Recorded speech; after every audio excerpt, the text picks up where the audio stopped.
Look, former Vice President Leni Robredo expresses her gratitude to those who generously opened their kitchen to serve as community kitchen, providing much needed relief. Kumbaga, marami pong nagbo-volunteer.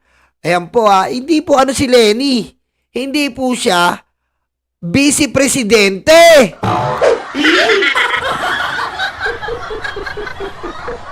Sara, tignan mo to. Ganito ang pagpapakain sa tao. Hindi aso pinapakain mo, Sara.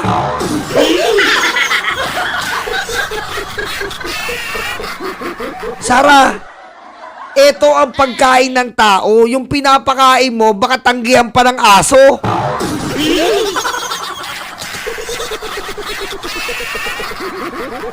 Tignan mo naman yung pinakain mo, Sara. Nakakahiya naman sa inyo. Pinost nyo pa. Tignan mo yung pinakain mo galing sa confidential pan. Tignan mo naman yan. Kakainin mo ba yan? Baka aso umayaw eh.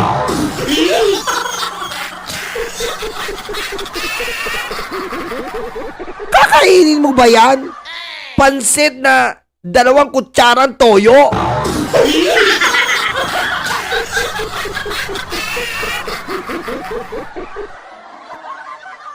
Tapos yung lugaw nyo, nilagyan lang ng mineral water, hinintay lang kumulo.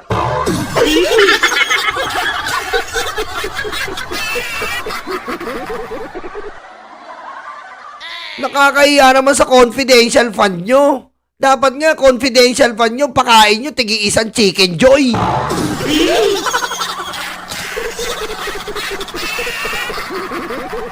Tingnan mo pakain mo. Ganyan ba yung may malaking confidential fund at mga pondong iningi? Ganyan ba? Ito ang pagkain, Sara. Yan ang pagkain. Ayan ang pagkain daw ng mga Bicolano. Ganyan ang pagkain, Sara.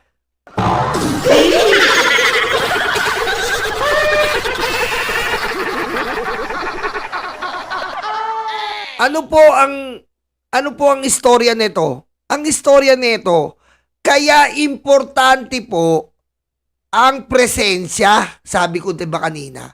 Importante ang presensya. Kasi nagpapakain ka nga, wala ka namang ginagawa doon, wala kang ginawa, kundi mag-utos ka, hindi mo alam ang totoong kalam ng sikmura ng taong bayan.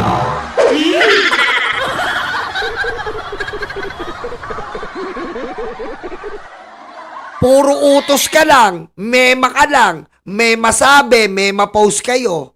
Pero hindi mo alam ang totoong sitwasyon, ang literal na sitwasyon, anong nangyayari real time, anong kailangan lamunin ng mga taong bayan sa oras ng bagyo. Wala ka kasi doon. Kaya importante ang presensya. Yun ang importante.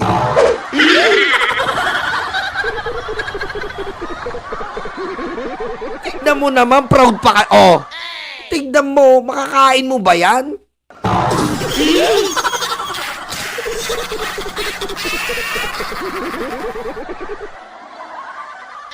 Kala mo, dinuraan lang ng toyo.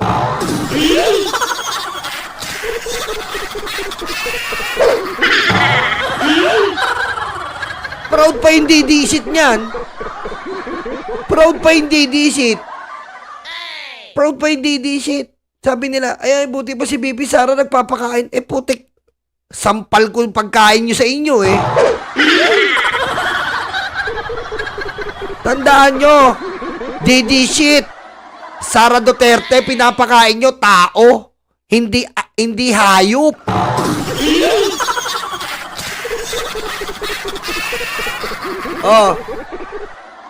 Ganito ang pagkain ng tao, Sara. Ayan,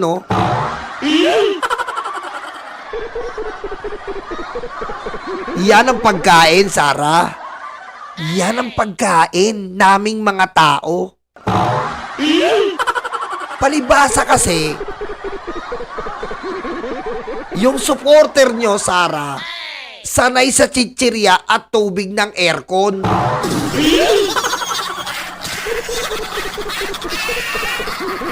Bicolano ang papakainin mo. pakapakain mo, tao, hindi yung mga supporters mo sanay sa chichirya at tubig ng aircon.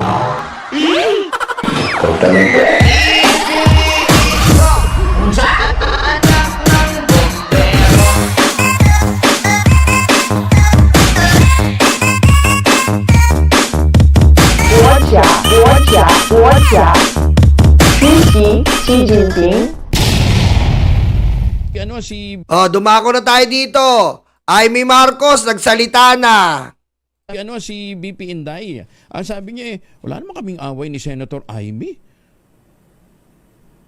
Wala naman. Pero alam mo naman, sinasabi ko na nga ba, yan na nga yung sinasabi ko mangyayari. Ano ka ba naman, ate? Kinukonsinti mo pa rin yan? Ano ba naman yan, ate? Binabastos na yung tatay mo.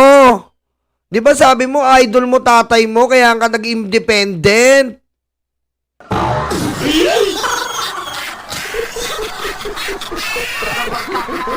Nagkakahagisan ng dumis ayoko sumali sa ganyan. Nakakasakit ng ulo. Talaga naman. Kaya ako nag-independent. Alam ko mauuwi sa ganyan. I knew it was gonna get ugly, but I didn't know it was gonna get ugly this. Anak ng... Ipagtanggol mo na lang, wag na si BBM, yung tatay mo. Ate! Ate, ano ba naman yan? Ano ba naman buhay natin na to, ate?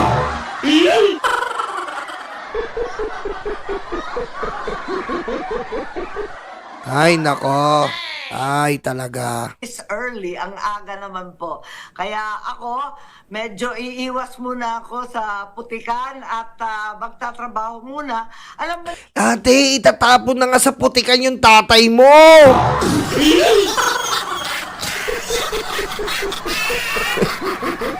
Anong iiwas ka? Itatapon na ni Sara sa putikan sa West Philippine Sea yung tatay mo.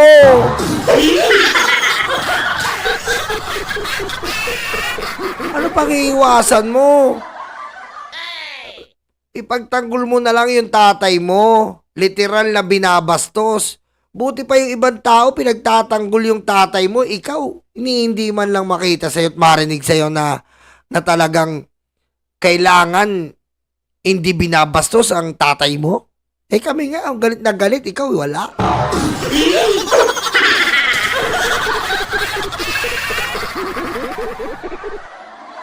Ang weteng, oh.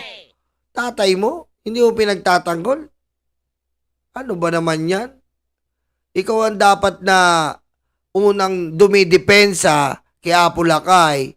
Tapos ikaw pa ngayon nang iiwas ka sa putikan? Tatapon na nga yung tatay mo sa putikan eh. Diyos mio. Wala ka nang aasahan dyan sa mga DDC supporter na yan. Makakaiba utak niyan.